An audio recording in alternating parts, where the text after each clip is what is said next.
think finally people are starting to realise Starmurov's little kitchen assembly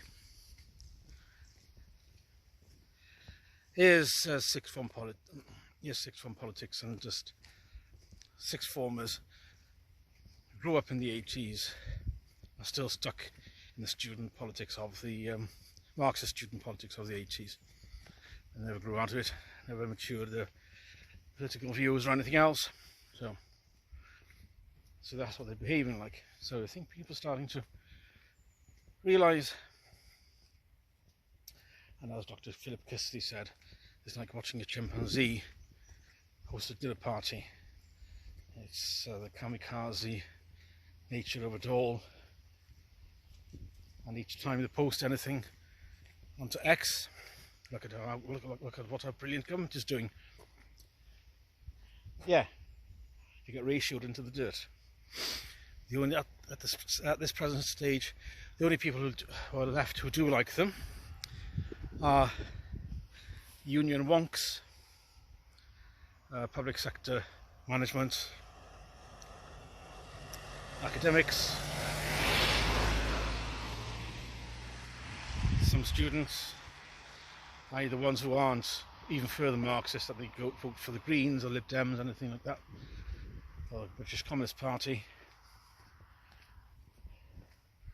So if you're working class Labour voter and you suddenly realize, but I don't think that they would take my winter fuel allowance away from my mum or my grandma. Guess what? They would. Considering reducing the single occupant council tax discount, that's going to go. Oh, and the bus pass, elderly bus pass as well, that's going to go. Yeah, because they come for the easiest targets first, because they've got to hose the money elsewhere. So if you didn't think that they would come for them, you're pretty damn naive, really. And I have another one behind me. So people are starting to realise that it's a car crash, and the beauty is that he doesn't care. As I've said before, he doesn't care. But you still have a lot of people who don't really care about that, because they just see, or they're obsessed with his kindness, be kind, and take from the undeserving rich, give to the poor, alleviate suffering, and all that emotional and constant bollocks.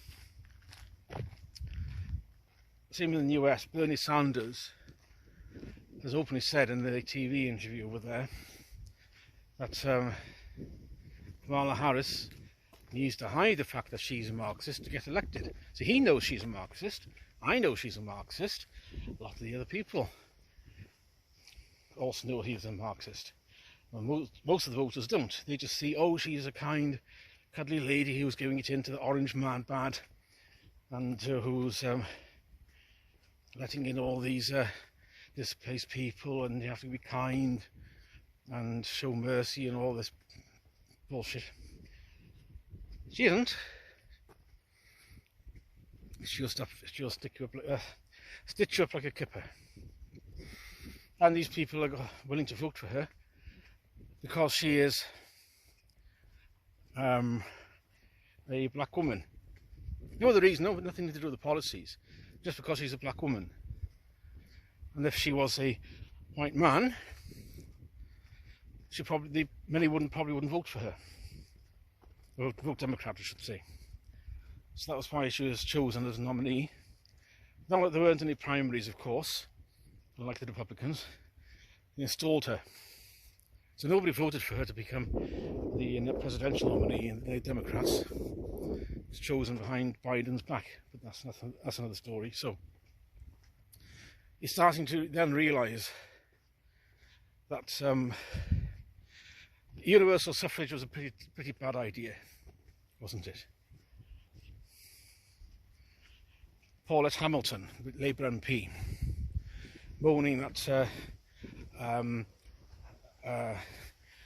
all the things that's going wrong in the country, her main gripe is Afro hair and discrimination, racism, and all the buzzwords.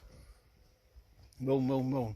Even though this was settled in court in 2001, from memory. Oh no, still discrimination. She doesn't know about that. Harp on about how hard done by she is for. Well, of course, she wants legislation to cover that. It wouldn't cover anyone else with frizzy hair. So if you happen to be white, possibly ginger hair, some freckles, and all this lovely ginger hair, all this lovely frizzy hair on top, sorry mate, cut it short. If you're in certain occupations, because the magic jewel's colour chart comes up, certain people can get away with wearing the hair as they wish because of discrimination, and other people can't. You can guess who are the ones who can and the ones who can't. I'm afraid. Brilliant, isn't it? The magic jewel's colour chart shows who gets away with what. So if you're somewhere in between, there's a dark joke here. I wasn't going to say the B word, but there's a dark joke here involving a spectrophotometer. But yeah, I'm getting ahead of myself there. But how was she selected? Somebody that monumentally dense, that light bends around her. Because she's a useful idiot. As most of them are. Because they say the right things. They have loyalty, unquestioning loyalty to the ideology. You don't question it. Just peddle it. You don't have original thought. You then realise, when you see people like her, you say universal suffrage was a pretty bad idea. Having MPs was probably a pretty bad idea, if that is the calibre of what gets elected, and not just gets elected, but also gets elected in. Brilliant, isn't it?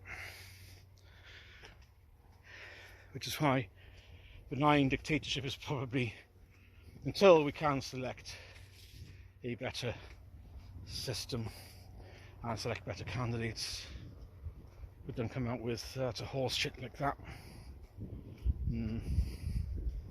It's an embarrassment. How do you achieve that? That's going to be fun.